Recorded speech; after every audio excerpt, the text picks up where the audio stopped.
बिस्मिल्लाहिर्रहमानिर्रहीम, अस्सलाम वालेकुम। मैं हूं सैयद अनवारुल हसन और आप देख रहे हैं प्रोग्राम सच तो यह है पीटीवी न्यूज इस्लामाबाद स्टूडियो से।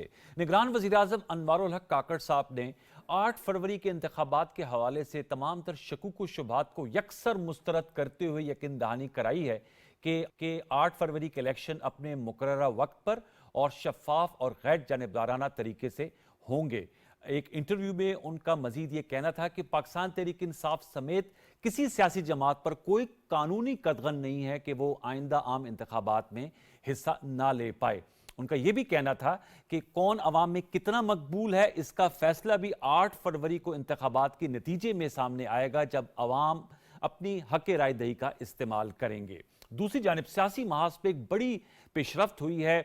नवाज शरीफ साहब जो मुस्लिम लीग नवाज के कायद हैं, 15 साल के वक्फे के बाद चौधरी शुजात हुसैन साहब जो मुस्लिम लीग कायद आज़म के सरबराह हैं उनकी रिहाइश गाह पर गए। उनके साथ नुमाइंदा वफ्द भी था जिसमें साबिक वज़ीर आज़म शहबाज शरीफ साहब थे, मरियम नवाज शरीफ साहिबा थी, अयाज सादिक साहब, राना सनाउल्लाह खान साहब और चौधरी शुजात साहब के साथ चौधरी शाफे हुसैन और PMLQ के चौधरी वजाहत हुसैन साहब मौजूद थे। दोनों जमातों के कायदीन के दरमियान जो आइंदा आम इंतखाबात हैं इसमें सीट एडजस्टमेंट के इम्कानात पर गौर किया गया और मीडिया इत्तलात के मुताबिक बहुत हद तक इस पर इत्तेफाक कर लिया गया है कि दोनों जमातों के दरमियान सीट एडजस्टमेंट होगी। इस सिलसिले में कमेटियां भी तश्कील दे दी गई हैं। इससे कबल हमने देखा जमीयत उलमा इस्लाम फजल रहमान के सरबराह भी मौलाना फजल रहमान साहब भी नवाज शरीफ साहब से मिले थे और सीट एडजस्टमेंट पर इत्तेफाक का इजहार किया गया था। इस हवाले से बात करेंगे। फिर पाकिस्तान पीपल्स पार्टी की जानिब से चूंकि को चेयरमैन पीपल्स पार्टी और पीपल्स पार्टी पार्लियामेंटेरियन के सरबराह आसिफ अली जरदारी साहब लाहौर में मौजूद हैं, उनकी जानिब से आज फैसल करीम कुंडी साहब ने प्रेस कॉन्फ्रेंस की और उन्होंने कहा कि पीपल्स पार्टी ने माजी करीब में एक लाडले को भुगता लिया है, लिहाजा मजीद किसी और लाडले की गुंजाइश नहीं है। साथ में उन्होंने मौलाना फजल रहमान साहब की जानिब से पुरअमन इंतखाबी माहौल फराम करने के मुतालबे पर कड़ी तनकीद करते हुए कहा कि इन हालात से बुरे हालात में भी इंतखाबात हुए थे, तो उस हवाले से भी हम गुफ्तगू करेंगे। फिर इलेक्शन कमीशन ऑफ पाकिस्तान ने तौहीन इलेक्शन कमीशन केस का जो महफूज फैसला था वो आज सुना दिया और इस फैसले के मुताबिक साबिक चेयरमैन PTI और फवाद चौधरी साहब का अब इस सिलसिले में तौहीन इलेक्शन कमीशन केस में जो मुकदमा है उसका जेल में ही वो ट्रायल किया जाएगा। आज का जो ये फैसला था इस हवाले से हम गुफ्तगू करेंगे। फिर आज की हम प्रोग्राम के अपने दूसरे हिस्से में फ़लस्तीन गाज़ा की मौजूदा सूरत हाल पर बात करेंगे। आर्जी जंगबंदी के यकतरफा खात्मे के बाद इसराइल की जानिब से वहशियाना बमबारी का सिलसिला जारी है और पिछले 2 दिनों में 1000 से ज़ायद अफराद लुक़मा अजल बन चुके हैं। स्कूलों, हस्पतालों पर बच्चों और जो निहत्ते फ़लस्तीनी अवाम है उन पर बम बरसाए जा रहे हैं। मजमूई तौर पर 2 माह मुकम्मल हो गए हैं। 7 अक्टूबर को ये कॉन्फ्लिक्ट शुरू हुआ था और 16,000 से ज़ायद फ़लस्तीनी शहीद हो चुके हैं, जिसमें 7,000 बच्चे शामिल हैं और हज़ारों की तादाद में लोग मलबे तले दबे हुए हैं। उस पर भी हम बात कर रहे होंगे। जो प्रोग्राम के पहले हिस्से में मौजूद मेहमान शख्सियात ने मुझे ज्वाइन किया उनका तारुफ हम आपसे करा देते हैं। चौधरी शाफे हुसैन साहब हमें DSNG लिंक पे ज्वाइन किया है। आप मुस्लिम लीग कायद आज़म के सेक्रेटरी जनरल हैं पंजाब से, आपका बहुत शुक्रिया। चौधरी शाफे हुसैन साहब हमें ज्वाइन किया है लालचंद मल्ली साहब ने, पाकिस्तान तहरीक इंसाफ के मरकज़ी रहनुमा साबिक मेंबर कौमी असम्बली, हमें ज्वाइन कर रही हैं स्काइप लिंक पर, उनका बहुत शुक्रिया। हसात मलिक साहब स्टूडियोज़ में तशरीफ ला चुके हैं, सीनियर सहाफ़ी हैं और जो कोर्ट के मामलात हैं उन पे तो गहरी गिरफ्त रखते हैं। हसनात मलिक साहब आपका शुक्रिया। राना एहसान अफजल साहब ने हमें ज्वाइन कर लिया जो मुस्लिम लीग नवाज के मरकजी रहनुमा। तमाम मौजूद मेहमानों का बहुत बहुत शुक्रिया। गुफ्तगू का आगाज़ में चौधरी शाफे हुसैन साहब सर आपसे करूँगा। आज जो अहम मुलाकात हुई ज़हूर पैलेस में, जो आप लोगों का घर है आबाई, नवाज शरीफ साहब जैसे मैंने कहा 15 साल बाद आए और माजी में पुराने रफ़ीक रहे हैं चौधरी शुजात साहब, मियाँ नवाज शरीफ साहब। बताइएगा मुलाकात कैसी रही और असल में क्या तय पाया, क्योंकि आप उस मुलाकात में शरीक थे, हम तो मीडिया इत्तलात को कोट कर रहे हैं, क्या उसमें मामला तय पाए चौधरी शाफे साहब? जी, आज नवाज शरीफ साहब की चौधरी शुजात हुसैन साहब से मुलाकात हुई और वो चौधरी शुजात हुसैन साहब के घर आए और 15 साल बाद ये मुलाकात हुई है और इस मुलाकात में ज़्यादा जनरल डिस्कशंस हुई हैं और नवाज शरीफ साहब ने ये कहा चौधरी शुजात हुसैन साहब को जिस तरह मेरे लिए आपके लिए दिल में मोहब्बत थी पहले, वो अभी भी उसी तरह ही और पहले भी उसी तरह ही रही है। और शहबाज शरीफ साहब ने जो है चौधरी शुजात हुसैन साहब का शुक्रिया किया कि उनका जो है सियासी तौर पर जो उस टाइम साथ दिया जब जब सारा कुछ तय हो गया था तो अपनी जो वादा था शुरा साहब ने किया हुआ था वो पूरा किया, उसके ऊपर डिस्कशन हुई। अच्छा, तो सीट एडजस्टमेंट पे बताइएगा चौधरी शाफिज साहब के सीट एडजस्टमेंट के हवाले से जो मीडिया में इत्तलात आ रही हैं कि आप लोगों ने चकवाल की, भावलपुर की जो सीटें आप लोगों ने जीती थी, उस हवाले से आप लोगों की क्या डिमांड्स थी या क्या तजवीज़ सामने थी? और सूबाई असम्बली, क्योंकि पंजाब आपका भी गढ़ है, पीएमएलएन का तो है ही, जाहिर बात है वो वहीं से उनको कामयाबी मिलती है। कुछ इस हवाले से हमारे व्यूअर्स को अपडेट करेंगे? जी, ये मीडिया में जो खबरें चल रही हैं 2 या 3 सीटों की, ऐसी कोई बात नहीं है। 2 या 3 सीटों की तो इस मीटिंग में बात हुई नहीं है। अच्छा। और जहाँ बात है सीट एडजस्टमेंट की, वो तो जो मुस्लिम लीग नून के साथ पहले से ही तयशुदा है कि पंजाब में जो है 8 सीटों पर सीट एडजस्टमेंट, और नेशनल असम्बली में जो है 4 से 5 सीटों के ऊपर। और उसके अलावा जो है हम डिस्ट्रिक्ट वाइज जो है मीटिंग्स भी कर रहे हैं, और हमारा इंशाल्लाह पंजाब में जो है ओवरऑल जो है 15 से 20 सीटों का हमारा इंशाल्लाह टारगेट है, प्लान है एक कमिंग इलेक्शंस में। अच्छा, सियासी इत्तेहाद भी किया जाएगा या आप इस हवाले से अभी कबल वक्त है? जहाँ बात है सीट एडजस्टमेंट की, जैसे मैंने आपको बताया है कि 8 सीटों की पहले से ही तयशुदा बात है कि पंजाब असम्बली में सीट एडजस्टमेंट, और 4 से 5 नेशनल असम्बली में। और इसके अलावा कुछ हलके हैं जहाँ पर जो है वो वहाँ पर ओपन इलेक्शन भी होएगा, इसलिए कि हमारे कुछ कैंडिडेट्स जहंग से भी कंटेस्ट करेंगे, गुजरांवाला से भी करेंगे, टोबा से भी करेंगे, इवन लाहौर से भी करेंगे। तो ठीक है, ये बताएगा आपकी तो जाहिर बात है एक फैमिली की एक तारीख है, पस मंजर है। अब एक तरह से चौधरी परवेज इलाही साहब और आपकी राहें तो पॉलिटिकली जुदा हैं ही, वो पीटीआई के सदर हैं और चौधरी मुनीस इलाही मुल्क में ही नहीं है। तो अब मतलब कि जो आप लोगों की फैमिली है इमीडिएट, चौधरी शुजात साहब, चौधरी शाफिज साहब और आपके भाई और चौधरी वजाद साहब, हुसैन अलाई साहब, वो अब पीएमएलक्यू के निशान पे इलेक्शन लड़ेंगे। जो बाइसाइकिल है और जो दूसरी फैमिली का हिस्सा है वो अगर इलेक्शन में वो लड़ पाए, क्योंकि चौधरी परवेज इलाही साहब तक इस वक्त जेर हिरासत है, मुकदमात हैं उन पे, वो जो है वो फिर बल्ले के निशान पे इलेक्शन लड़ेंगे। ऐसा ही है चौधरी शाफिज साहब, डिवीजन अब तय हो गई है? जी ऐसा ही है। और साथ में जो है तारिक बशीर चीमा साहब जो हैं वो भावलपुर से भी कंटेस्ट करेंगे, प्लस हम अपने उम्मीदवार मंडी भावलदीन से भी। आप कहाँ से लड़ेंगे वहाँ इलेक्शन? से भी कंटेस्ट होंगे। आप खुद कहाँ से लड़ रहे हैं? जी मेरा इंशाल्लाह, जी मेरा खुद जो प्लान है, और जो मैं 2004 से जो जिस हल्के में कर रहा हूँ कैंपेन, वो गुजरात से इंशाल्लाह, जी गुजरात से मेरा प्रोग्राम है फॉर एमपीए। और जो मेरे छोटे भाई हैं सालिक हुसैन साहब, उनका इसी हल्के से एमएनए के लिए प्लान है। सर ये तो बात तजिया निगार ये कहते हैं चौधरी शाफिज साहब, क्योंकि आप पंजाब में लाहौर में मौजूद हैं, कि पीटीआई का वोट बैंक इंटैक्ट है। तो आप 8 फरवरी को, अब तो निगरान वजीर आजम ने जो आज जैसे कहा कि इलेक्शन होंगे इंशाल्लाह, तो उसमें आप लोग समझते हैं कि आप लोग उनके वोट बैंक को से अपने मतलब जीत को कामयाबी को यकीनी बना पाएंगे? क्योंकि बल्ले के निशान से उनके लोग तो पड़ेंगे, लड़ेंगे। जी बिल्कुल, आ जाए मैदान में, उन्होंने लड़ना है, बेशक लड़ें। अच्छा। और मैं समझता हूँ कि हर पार्टी का निशान होना चाहिए। और जहाँ बात है पीटीआई की, तो लोगों को समझाने की ज़रूरत है कि केयर टेकर से पहले जो पिछली 2 गवर्नमेंट्स थी पंजाब में, जितनी करप्शन पीटीआई की पंजाब गवर्नमेंट में हुई है, इससे पहले तो कभी भी नहीं हुई।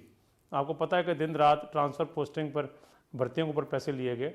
अच्छा। और बहुत से मामला चलते रहे। ठीक है, मैं चाहूंगा मेरे साथ रहेगा राना एहसान साहब। सर ये जैसे चौधरी शाफिज साहब से मैंने पूछा, उससे पहले मौलाना फजल रहमान साहब ने भी कल मीडिया टॉक में कहा कि पंजाब में सीट एडजस्टमेंट होगी।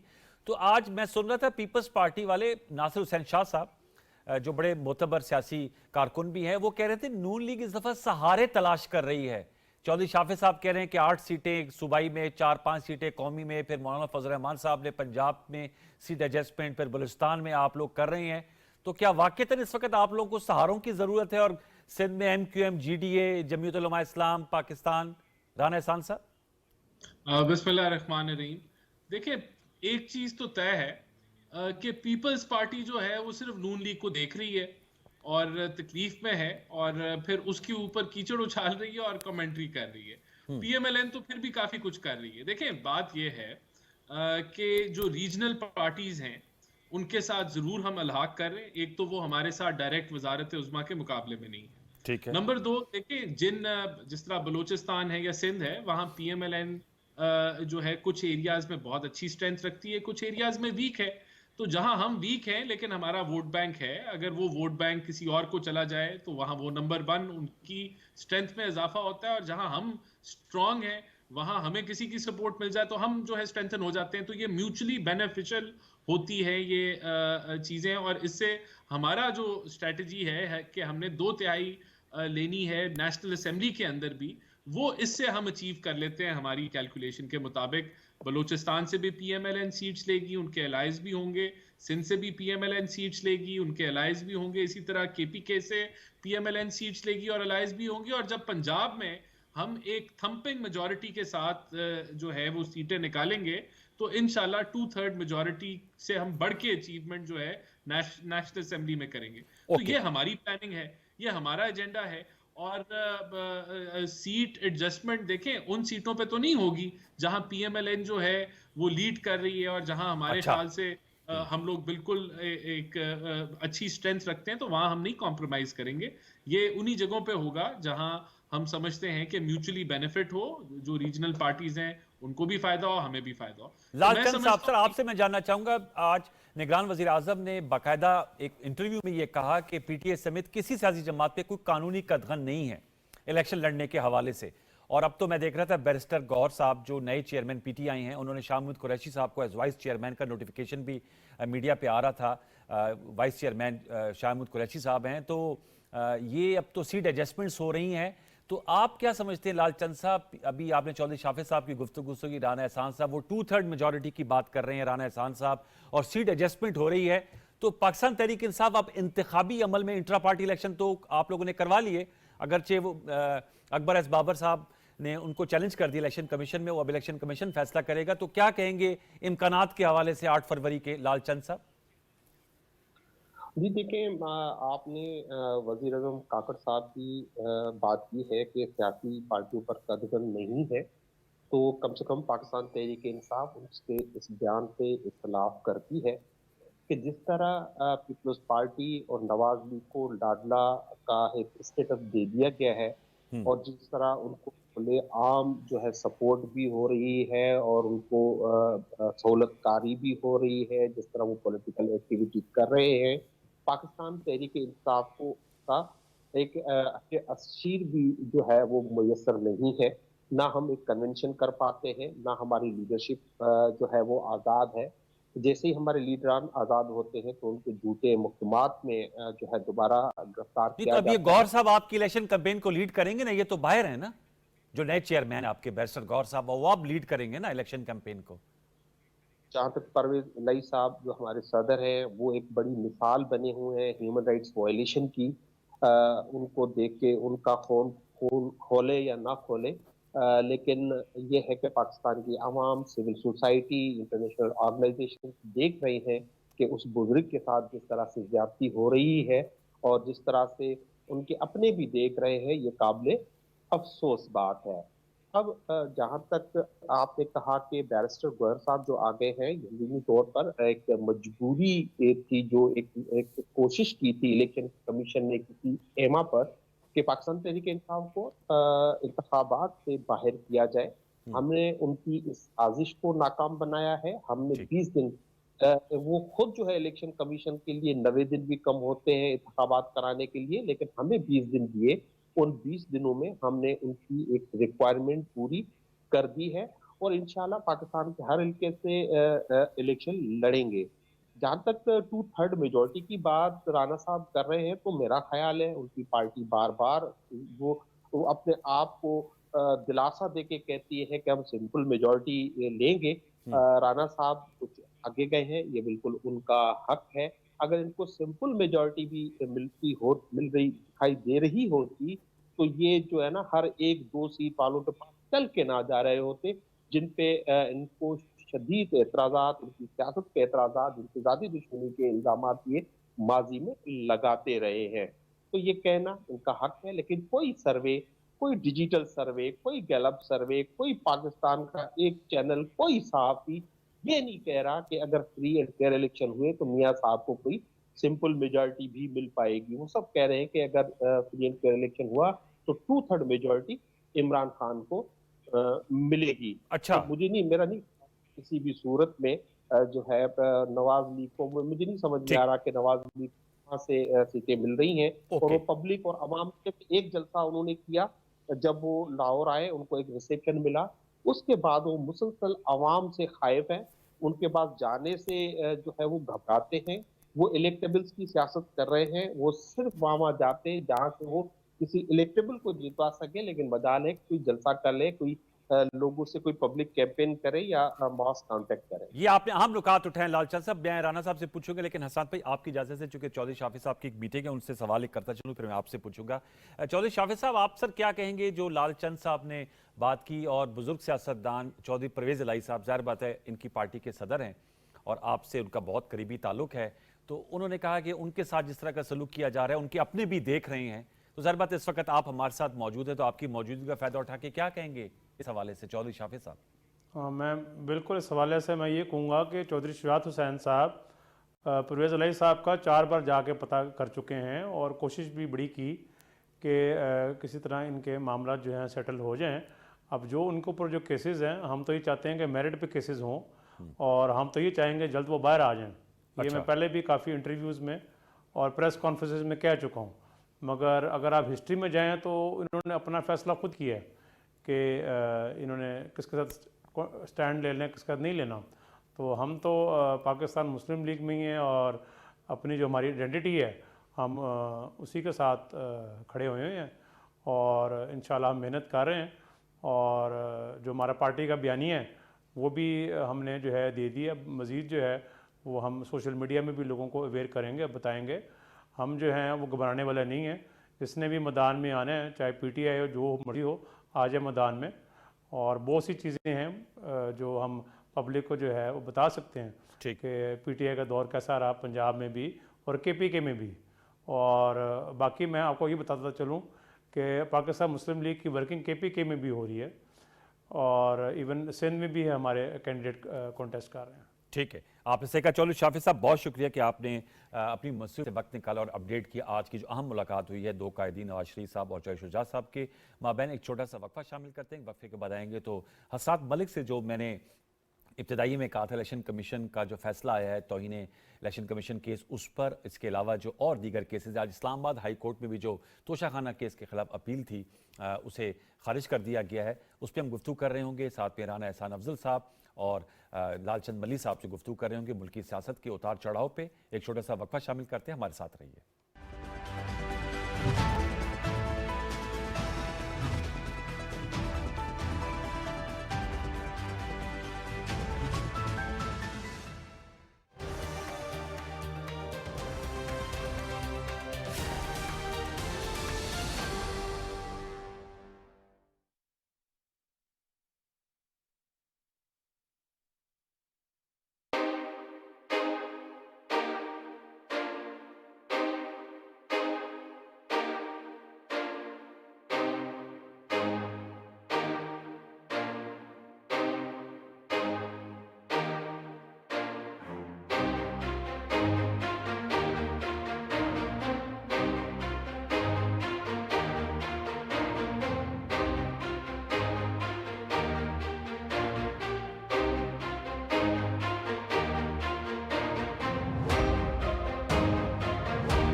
एक दफ़ा फिर खुशामदेद। हसनात, मैं आपसे जानना चाहूँगा, पहले तो इलेक्शन कमीशन की जानिब से जो महफूज फैसला सुनाया गया है कि तौहीन इलेक्शन कमीशन केस अब अडियाला जेल में उसका ट्रायल होगा, बानी चेयरमैन PTI और फवाद चौधरी साहब का, तो अब वहाँ पर ये दोबारा से शुरू होगा ट्रायल सारा?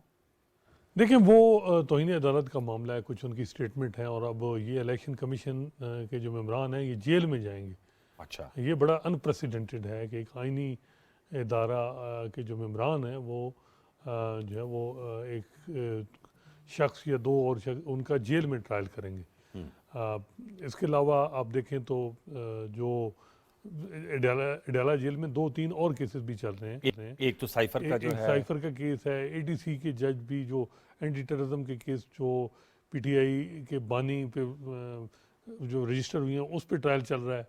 इसके अलावा तोशाखाना अलकादर ट्रस्ट में जो है वो एंटी अकाउंटेबिलिटी कोड के जज जो हैं वो भी जा रहे हैं।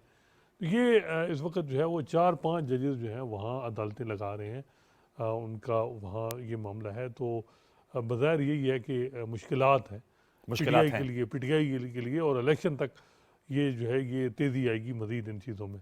8 फरवरी से पहले मज़ीद तेजी आएगी। और आज जो जैसे मैंने कहा था कि ब्रेक पर जाने से कबल कि इस्लामाबाद हाई कोर्ट ने तोशाखाना रेफरेंस फैसले के खिलाफ जो बानी चेयरमैन पीटीआई की अपील वापस लेने की दरखास्त है वो मुस्तरद कर दी। जी, वो 2 उनके मैटर थे, और एक में ये था कि जी हम इनका तोशाखाना में जो इलेक्शन कमीशन का आर्डर था ये लाहौर हाई कोर्ट में भी चैलेंज है और इस्लामाबाद हाई कोर्ट में। पीटीआई ने ये दरख्वास्त दी थी कि जी हम जो इस्लामाबाद हाई कोर्ट में मैटर पेंडिंग है हम विड्रॉ करते हैं। वो विड्रॉल की दरख्वास्त भी रिजेक्ट। और दूसरा जो मामला था कि जी जो तोशाखाना में नीचे ट्रायल कोर्ट ने सज़ा दी जी, वो उस सज़ा पे जो जजमेंट है उसकी सस्पेंशन के लिए दरख्वास्त थी, तो वो भी रिजेक्ट हो गई। अच्छा, तो ये आज का दिन अगर आप देखें तो ओवरऑल अगर तो ये कोई अच्छा नहीं रहा पीटीआई के लिए। अभी वो लालचंद साहब हमारे साथ मौजूद हैं, वो तो कह रहे हैं इलेक्शन में 2/3 अक्सरियत पीटीआई ले जाएगी। तो नहीं, वो बैरिस्टर गौहर साहब सियासी तौर पे तो वो खुद बेहतर बताएंगे और वो ठीक ही बताएंगे, लेकिन मैं तो लीगल साइड पे देख रहा हूँ कि इस वक्त जो सूरत हाल बन रही है वो तो यही है कि इस वक्त जो सारे चाहे वो हाई कोर्ट है चाहे इलेक्शन कमीशन है, सुप्रीम कोर्ट खामोश है, उस वहाँ रिस्ट्रेन का मुजाहरा किया जा रहा है। अच्छा, तो वो सारा फोकस पीटीआई के लिए कोई अच्छी खबर अभी तक नहीं आई जिसमें हम कह सकें। लेकिन वो उनका एतमाद है कि जी अवाम ने फैसला करना है, तो मे भी अवाम तो उनके साथ होगी, लेकिन जजेस या लीगल साइड पे वहाँ उनको कोई सपोर्ट नहीं मिल रही। और शामिद कुरैशी साहब को वाइस चेयरमैन दोबारा तैनात कर दिया गया है, उनका क्या फ्यूचर आपके ख्याल में? क्योंकि आपने कहा बानी चेयरमैन पीटीआई के खिलाफ तो कानूनी जो शिकंजा है वो आपको सख्त होते हुए दिखाई दे रहा है, और जो वाइस चेयरमैन है शाह महमूद साहब, क्योंकि वो भी उनका भी साइफर केस के सिलसिले में जेल ट्रायल हो रहा है। जी, देखिए वो उस केस में देखना होगा कि क्या उनका एक ही मैटर है ज़्यादातर, और तो कोई उनका मैटर नहीं है। ये भी है कि शाह महमूद कुरैशी साहब अगर प्रेस कॉन्फ्रेंस करें तो फिर कुछ और चीज़ें हो जाएं, लेकिन अभी तक जो लग रहा है कि उन पे और कोई केस नहीं है, और साइफर ट्रायल जब कंक्लूड होगा तो उनकी क्विटल के भी चांसेस हैं। फर्द जुर्म भी तो आयद होना, फर्द जुर्म हो जाए, अक्यूज़ड हैं, मे बी उन पे सज़ा या, लेकिन बज़ाहिर यही है कि अभी तक कहीं से कोई रिलीफ नहीं मिल रहा। ये था कि पीटीआई अगर चेयरमैन बनाती शाह महमूद कुरैशी साहब को और शाह महमूद कुरैशी साहब कोई मुज़ाकरात और बातचीत करते तो फिर कोई सूरत हाल, इसका मतलब वो बना सकती थी। अगर वो वाइस चेयरमैन आज का नोटिफिकेशन हुआ है जी, तो लीगली वो बन सकते थे। बिल्कुल। इवन हामिद खान साहब ने ये सजेशन दी पीटीआई के बानी को कि जी वो आप उनको बनाएं चेयरमैन शाह महमूद जी, क्योंकि हामिद खान साहब को ऑफ़र आई थी, तो हामिद खान साहब से मेरी बात भी हुई थी। अच्छा, तो उन्होंने कहा जी मुझे ऑफ़र दी गई, लेकिन मैंने कहा मेरी सेहत और ये उम्र इस हिसाब से मैं नहीं, माजरत की मैंने। अच्छा, लेकिन एक और पीटीआई के सीनियर रहनुमा ने कहा कि हामिद खान साहब ने शाह महमूद कुरैशी के साहब, ये तो आपने बड़ी खबर दी है कि शाह कुरैशी तो लेकिन वो ये कहा गया कि फिर अगर ये बनाए तो फिर ये कहा जाएगा कि -1 हो गया, तो वो एक इम्प्रेशन नहीं दिया गया। मेरा ख्याल है कि हर एक की अपनी इस वक्त मुनासिब होता कि शाह महमूद कुरैशी चेयरमैन होते, और जिस तरह नवाज शरीफ पे भी मुश्किल हालात आए तो शहबाज शरीफ को बनाया गया, और शहबाज शरीफ ने मुख्तदर हलकों के साथ भी बातचीत की। अब बैरिस्टर गौर को चेयरमैन बना के ड्राइविंग सीट पे बिठा के, तो बज़ाहिर यही है कि जो साबिक चेयरमैन है वही ड्राइविंग सीट पे हैं, और उनकी जो इस वक्त जो हालात हैं और जो उनकी अभी जो टाक आई, मीडिया टाक हुई और 9 मई के हवाले से जो उन्होंने बात की कि सारा राना एहसान साहब की जमात लंदन प्लान बनाया था, वो एक ऐसी स्टेटमेंट है जिसपे उनको ये भी है कि जी हमारे रियासती इदारे भी एक पोजीशन ले चुके हैं। तो उस स्टेटमेंट के बाद तो मेरा नहीं ख्याल कि कोई उस तरह की बात हो। तो ऐसा आदमी होना चाहिए था चेयरमैन जो एक ब्रिज का रोल प्ले करता। That's a very important point, good analysis. मैं राना एहसान साहब आपके पास आऊंगा। लालचंद साहब, ये मैं नुकात जो हसनात मलिक साहब ने उठाए आपका उस पर जरूर जवाब लूंगा, लेकिन राना साहब, लालचंद साहब कह रहे हैं कि रीजनल पार्टीज, आपने कहा आप उनकी तरफ जा रहे हैं, लेकिन उन्होंने कहा कि अगर आप लोग को 2/3 मेजोरिटी का होता तो मतलब उनके मुताबिक घर घर जाकर जो है वो आप बलूचिस्तान, फिर आज चौधरी ज़रूर पैलेस, वैसे तो अच्छी बात है सियासी मुफाहमत और सबको साथ लेकर चलना चाहिए, लेकिन उन्होंने कहा अगर अपने कंधों पर इतना एतमाद होता तो फिर आप लोग अपनी पब्लिक कैंपेनिंग कर रहे होते, जल्द से जुलूस हो रहे होते, आप भी रैलियां निकाल रहे होते, नवाज शरीफ साहब को भी हम सड़क पर देख रहे होते। उनका सिर्फ इलेक्टेबल्स की तलाश में है नून लीग। नहीं, देखिए, इनको तो बहुत अपने कंधों पे एतमाद था, तो इन्होंने आरटीएस बिठवाया। बिल जो है वो उनके टेलीफोन कॉलों के ऊपर जो है वो पास करवाते थे। कोalition पार्टनर्स से खुद बात नहीं करते थे, उनको भी फोन कॉल्स आती थी तो वो पेश होते थे, और इनके नैपी चेंज किए जाते थे। तो खुद तो इनको ये आते हैं, और दूसरों को ये कह रहे हैं। पोलराइजेशन जो है इस मुल्क में एक इंतहा को पहुंच गई। देखिए, जो मुल्क के मसाइल है ना, वो एक जमात नहीं हल कर सकती, और अगर हमने खींचातानी की सियासत करनी है, एक दूसरे के ऊपर कीचड़ उछालने की सियासत करनी है, तो मैं समझता हूं उसकी गुंजाइश अब इस मुल्क के अंदर बाकी नहीं बची। आगे भी अगर हमने ये तसादुम की सियासत करेंगे तो जो मईशत के हाल है वो और बदतर हो जाएंगे। तो हमें तो इस चीज का इदराक है, और हम तो समझते हैं कि मुल्क को अगर आगे लेके चलना है तो आपने कंसेंसस भी डेवलप नहीं करना तो क्या है। इनसे नहीं आउटरीच किया जा सकता? जो ये बेस्टर गौर साहब अब रहे चेयरमैन है, क्या पीटीआई को नहीं ऑन बोर्ड लाया जा सकता? राणा देखिए, साहब, बिल्कुल लाया जा सकता है, बिल्कुल लाया जा सकता है, लेकिन आप इनका स्टांस तो सुने ना। ये आज क्या कह रहे हैं? ये कह रहे हैं कि 9 मई का वाकया जो है वो रियासत की साजिश है पीटीआई के खिलाफ। ये कह रहे हैं कि ये कोई लंदन प्लान है, जी। जबकि जो गाड़ियों के ऊपर इनके लोग चढ़े थे जो फौजी पतलूनों को लहरा रहे थे, लेकिन कहते हैं कि ये वो हमने नहीं किया, वो तो किसी ने करवाया और वो उसके पीछे कुछ और है। तो आज भी ये साजिश का इसको नाम दे रहे हैं। आज भी ये कहते हैं कि अमेरिकन साजिश हुई, अमेरिका ने यहां फंडिंग की और फिर नो कॉन्फिडेंस मोशन हुई। तो जब ये एक नफरत के बीज बोए बैठे हैं और ये उस जलती पे तेल फेंक रहे हैं, आज भी उस पे लगे हुए हैं, तो इनसे हम क्या बात करें? ये कबूल तो करें कि वो साइफर का ड्रामा जो था वो असल में वो मुल्क के अंदर तकसीम की सियासत थी। जब मीर सादिक, मीर जाफर के नारे लगाए तो वो मुल्क के अंदर तकसीम की सियासत थी। ये इतराफ करें, ये कहें कि 9 मई की जो थे उसमें हमारे लोग मुलव्वस थे, हमारे से गलती हो गई, हम माफी मांगते हैं, तो हम आगे बढ़ने के लिए कंडेम तैयार तो हैं। वैसे इनकी लीडरशिप ने किया था, लेकिन मैं आपका नुक्ता अहम है, मैं लालचंद साहब से जानना चाहूंगा। लालचंद साहब, ये एक मिनट देखिए अनवार साहब, ये कंडेम, ये दरमियान में खेलते हैं, ये कंडेम भी करते हैं और फिर ये आगे इल्जाम भी लगा देते हैं। ठीक। और इनकी आदत ये पुरानी है कि ये वाइट और ब्लैक नहीं है, ये ग्रे में खेलते हैं। इनके कितने बयानी हैं, हर बयानिया हर वक्त इस्तेमाल कर लेते हैं। ऐसे नहीं होता। ये एक तरफ रियासत को इल्जाम देते हैं, एक तरफ कहते हैं अमेरिकन साजिश है, फिर हम इनसे बात करें। जब ये हमारे ये जिहाद कर रहे हैं हमारे खिलाफ, तो इनसे क्या बात करें? तो इस तर्ज देखें, हम बात करने के लिए तैयार हैं, लेकिन ये अपना तौर तरीका तब्दील करें, ये नदामत दिखाएं तो बातचीत हो सकती है, वरना क्या बातचीत हो सकती है? लालचंद साहब, तौर तरीके आपको बदलने होंगे, लेकिन मैं चाहूंगा कि उस पर जरूर जवाब दीजिएगा। आप political, you have every right. लेकिन जो हसनात ने नुक्ता उठाया है कि हामिद खान साहब से इनकी डायरेक्ट बात हुई, उनको भी कहा गया था, लेकिन जाहिर बात है उन्होंने अपनी एज और अपनी कमिटमेंट्स की वजह से कौल हसनात मलिक साहब की शाह महमूद साहब का नाम सजेस्ट किया। तो सर, शाह साहब तो ऐसे भी मैं देख रहा था जब आप लोगों की हुकूमत होती थी तो पार्लियामेंट में सारी डिबेट्स को वही लीड करते थे, आपके डिप्टी पार्लिमानी लीडर भी थे। तो क्या वो बेहतर चॉइस ना होते इन प्लेस ऑफ बेस्टर गौर साहब? चूंकि आप पार्टी के अंदर हैं, इसलिए मैं आपसे जानना चाहूंगा योर ओन ओपिनियन। अनवर साहब, बात ये है कि जो गौहर खान की नामजदगी हुई और वो इलेक्ट हुए हैं चेयरमैन पाकिस्तानी तहरीक इंसाफ, उससे एक जो कुव्वतें थी जो पाकिस्तान तहरीक इंसाफ को डिवाइड करना चाहती थी, वो कुव्वतें थी जो चाहती थी कि पाकिस्तान तहरीक इंसाफ को इंतखाबी अमल से बाहर रखा जाए, उनको जबरदस्त नाकामी हुई है। साइफर केस सिफर हो चुका है, अब उस केस में कुछ भी नहीं है, चाहे ये चीखें या चिल्लाएं, इनको कोई उससे फायदा नहीं हो रहा। अगर कतल कलामी के लिए माज़र शाहमूद कुरैशी साहब को अगर बनाया जाता तो तकसीम का खदशा था।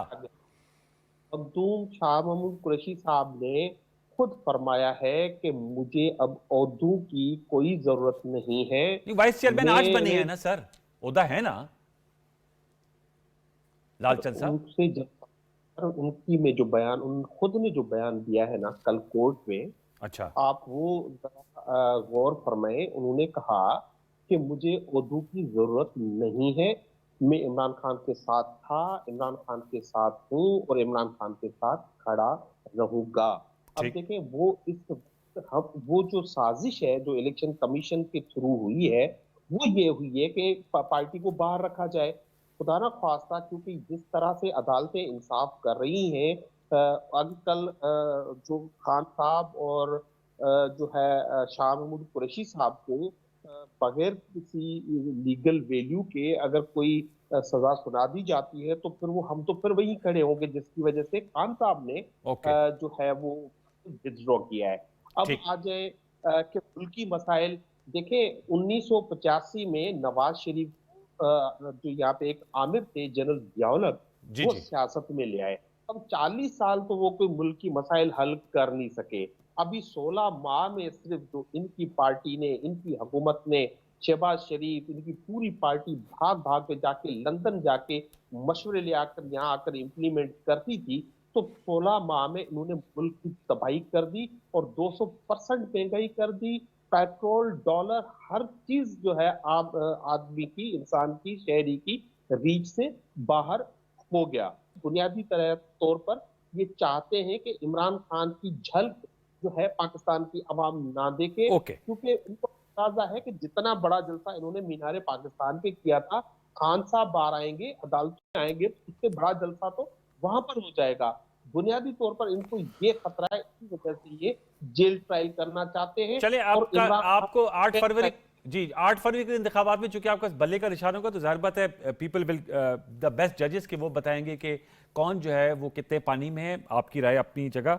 हसनात, मैं आपसे जानना चाहूँगा, मौलाना फजल रहमान साहब ने कल इंतखाबी माहौल जो ऐसा हो जिसमें वो कन्वेंसिंग कर सके, उस हवाले से भी उन्होंने बात की और कहा कि क्या 2 सूबों में जो है वो इस तरह लोगों तक वो अवामी राब्ता मुहिम कायम चला सकते हैं या नहीं चला सकते। उससे पहले उन्होंने मौसम की बात की थी। अब तो सुप्रीम कोर्ट का भी फैसला आ गया 8 फरवरी के इंतखाबात के हवाले से।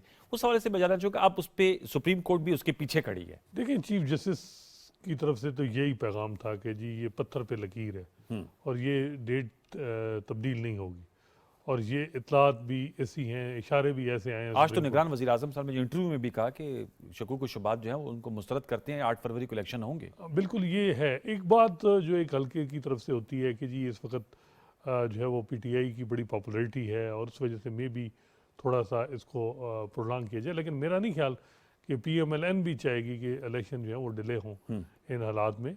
और जो इस वक्त पीटीआई का जो बेशक वो पॉपुलर हों, लेकिन ऐसा बज़ाहिर लग रहा है और जो माहौल है और जो इमरान खान की स्टेटमेंट आई है 9 मई के हवाले से, तो क्या पता खुद ही जो कैंडिडेट हैं वो इलेक्शन लड़ने वाले ही ना हो, सिवाय वकला के। वकला के तो हालात भी ऐसे बन जाएं। ये वकला भी बड़े इंटरेस्टेड हैं, लेकिन इलेक्शन जो है वो पंजाब में बिरादरियों का भी बड़ा रोल होता है। ठीक है, पॉपुलैरिटी है, लेकिन जब इलेक्शन मैदान सजेगा तो और फैक्टर भी बड़े मैटर करते हैं, और हर एक को ये भी होता है कि कल कौन बन रहा है, मैंने किसके पास जाना है। तो ये चीज़ें भी हैं। कैंपेन का बड़ा मौका मिलेगा पीएमएलएन को भी।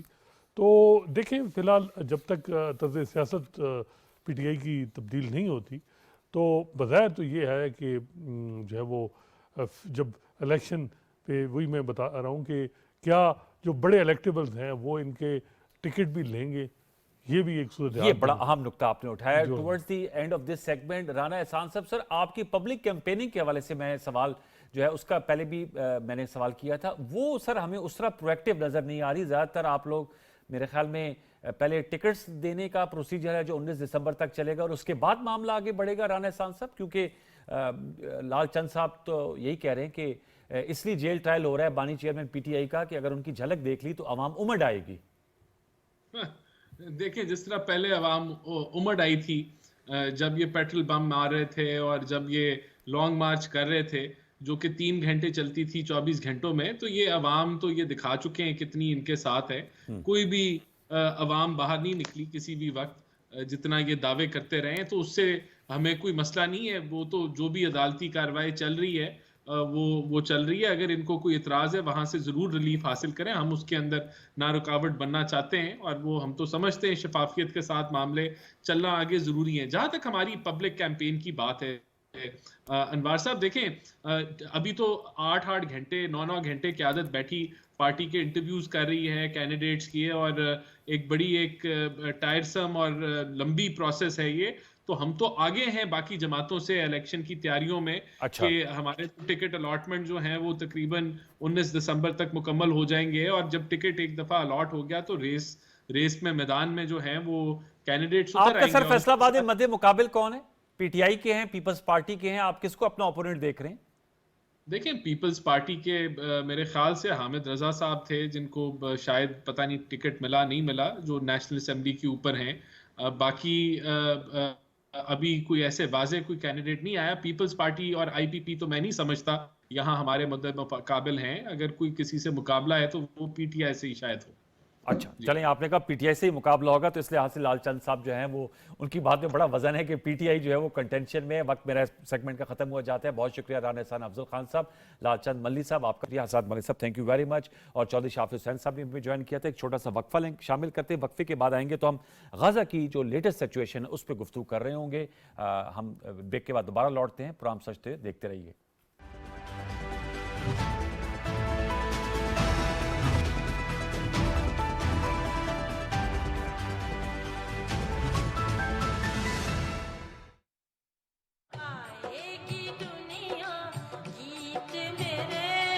तेईस दिसंबर 2023, मलका तरन्नुम मैडम नूर जहां को हमसे बिछड़े 23 बरस बीत जाएंगे।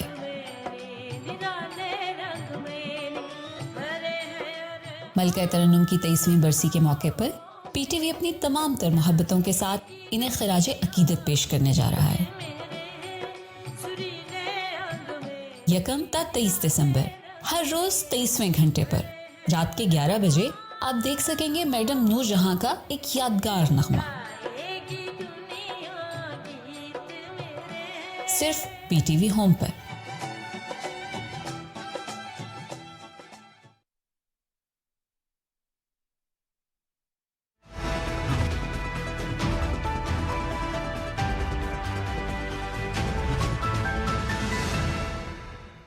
एक दफ़ा फिर खुशामदेद। हम गुफ्तगू करेंगे गाजा की सूरत हाल के हवाले से। जैसे प्रोग्राम की इब्तदाई में मैंने कहा कि 7 रोज़ की आर्जी जंगबंदी के बाद यकतरफा तौर पर इसे ख़त्म करके, जबकि तोसी के लिए मुज़ाकरात चल रहे थे, लेकिन इसराइल ने दोबारा वहशियाना बमबारी का आगाज़ किया, और खान यूनस, गाजा का जनूबी इलाका, शुमाली इलाका, वहाँ पर शदीद बमबारी की जा रही है। और इस दफ़ा हमेशा की तरह हदफ सॉफ्ट टारगेट्स ही हैं, चूँकि वहाँ ज़्यादातर सॉफ्ट टारगेट्स हैं। पहले अस्पताल देख रहे थे, अब स्कूलों का रुख किया हुआ है। वैसे भी अगर आप गाजा की तस्वीर देखें तो अनफॉर्चुनेटली बहुत ही दिलखराश मनाजिर मिलते हैं। और इस हवाले से जो अभी तक की बैनुल-अक़वामी एफर्ट्स की गई हैं वो 7 रोज़ा जंगबंदी तो हुई, लेकिन मुस्तकिल जंगबंदी में तब्दील नहीं हो पाई। अब तो अमरीकी मीडिया रिपोर्ट भी आज मैं देख रहा था, उनका तो ये कहना है कि शायद इसराइल इसको जनवरी 2024 तक आगे लेकर जाए।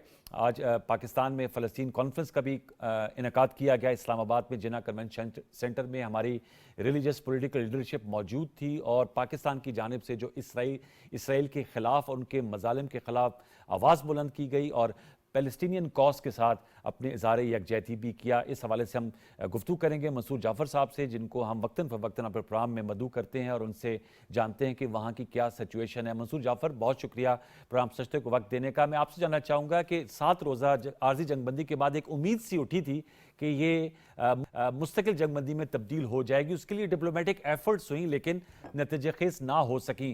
क्या कहेंगे? अब दोबारा वही बहुत ही अफसोसनाक विजुअल्स होते हैं जो हम देख रहे हैं गाजा में। इस हवाले से आपके पास क्या अपडेट्स हैं? 16,000 से ज़ायद फ़लस्तीनी अब तक इस 2 माह की कार्रवाई अगर हम इसका अहाता करें, उस पर जान की बाजी हार बैठे हैं।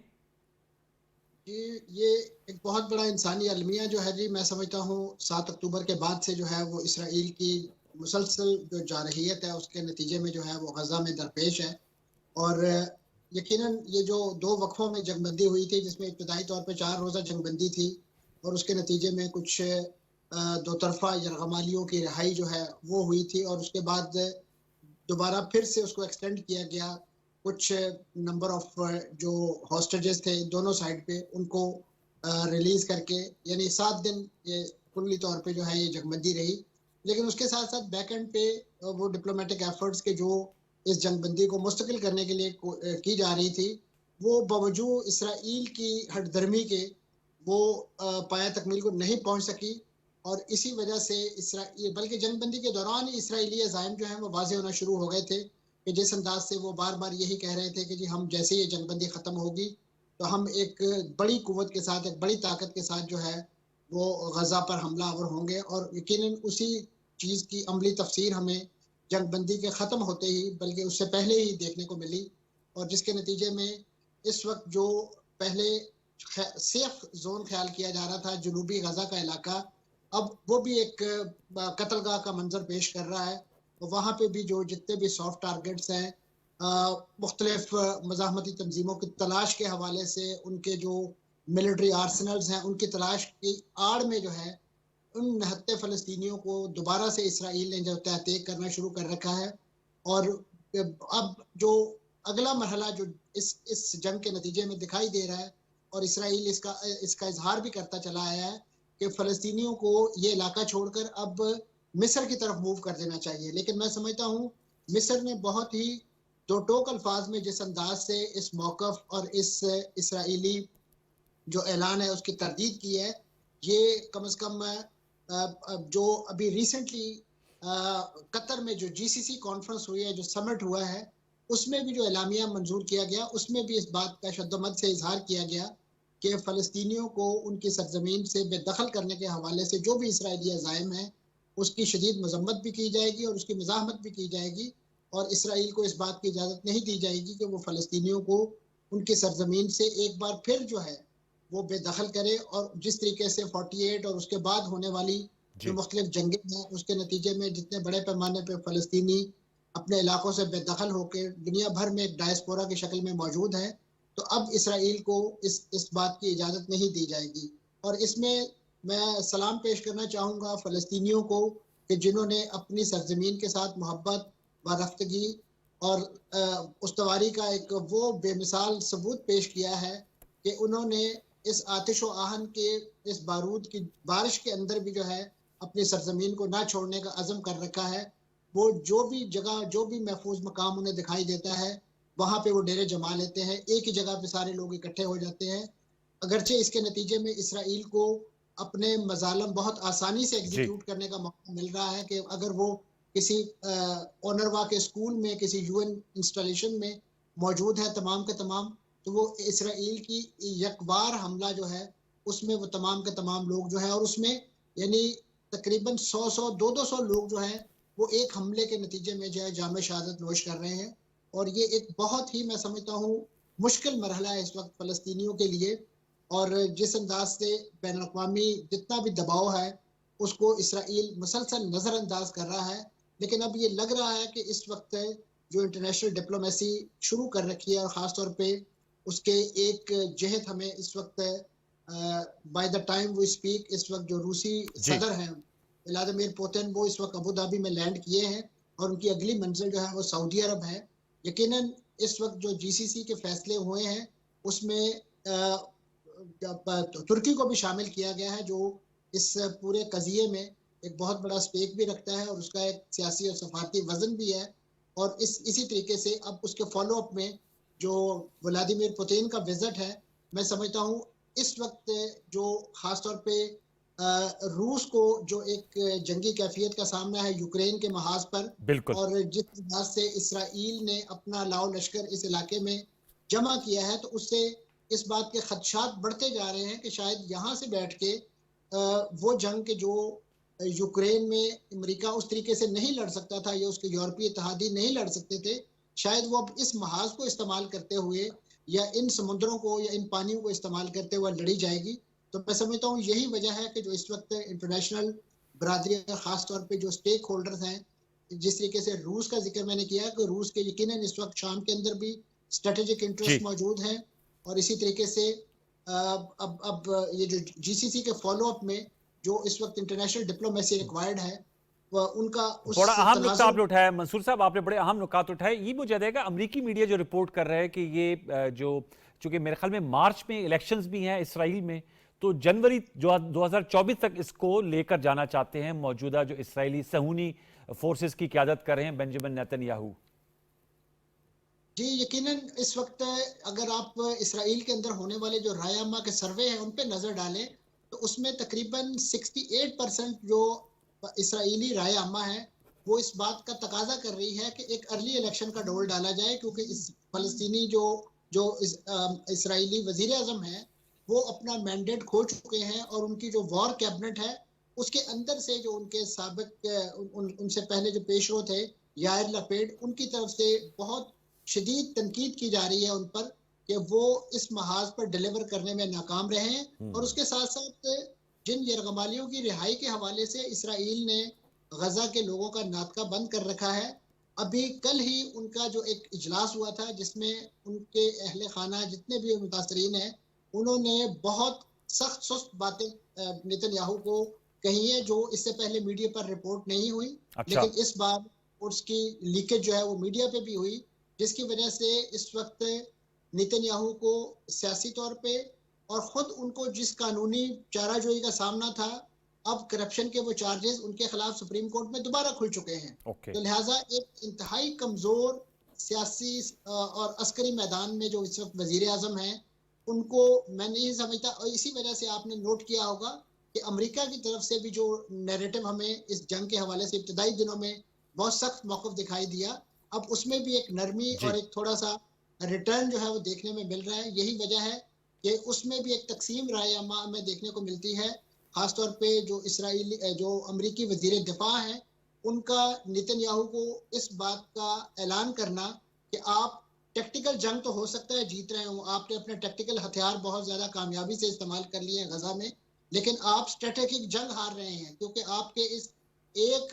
फलस्तीनी को कत्ल करने के नतीजे में जितने बड़े पैमाने पे वहाँ पे एक शिद्दत पसंद सोच, एक इंतकामी जज्बा जो है वो फलस्तीनियों के अंदर कायम होगा, पैदा होगा, वो आप आइंदा कई बरसों तक कंटेन नहीं कर सकेंगे। जिस तरीके से माजी में आपके जो मजालिम हैं उनको आप इस अंदाज से फलस्तीनियों के खिलाफ अनलीश करते रहे हैं, ये उसी का नतीजा है कि आपको 7 अक्टूबर को भी देखने को मिला और आने वाले दिनों में भी अगर आपकी यही जारहाना पॉलिसियां जारी रही तो इससे बड़ी मुश्किलात जो है वो आपके लिए पैदा हो। बहुत बहुत शुक्रिया मंसूर जाफर साहब, आपने बड़ी खूबसूरती से तो पूर्व है उसको हमारे व्यूअर्स के सामने रखा, और जो अहम डिप्लोमेटिक एफर्ट्स हो रही हैं और जो अमेरिका की भी शिफ्टिंग पोजीशन है और जो बेंजामिन नेतन्याहू को अंदर से जिस किस्म की मुखालफत का सामना है उसका अहाता किया। लेकिन जो सरे फहरिस्त बात है कि जो गाज़ा फ़लस्तीनी अवाम है जिस तरह वो रिसीविंग एंड पे है और इंसानी अलमिये की शक्ल इख्तियार करता जा रहा है, अब तो कर गया है। आलमोस्ट 16,000 से ज़्यादा फ़लस्तीनियों की शहादतें, 7,000 बच्चे,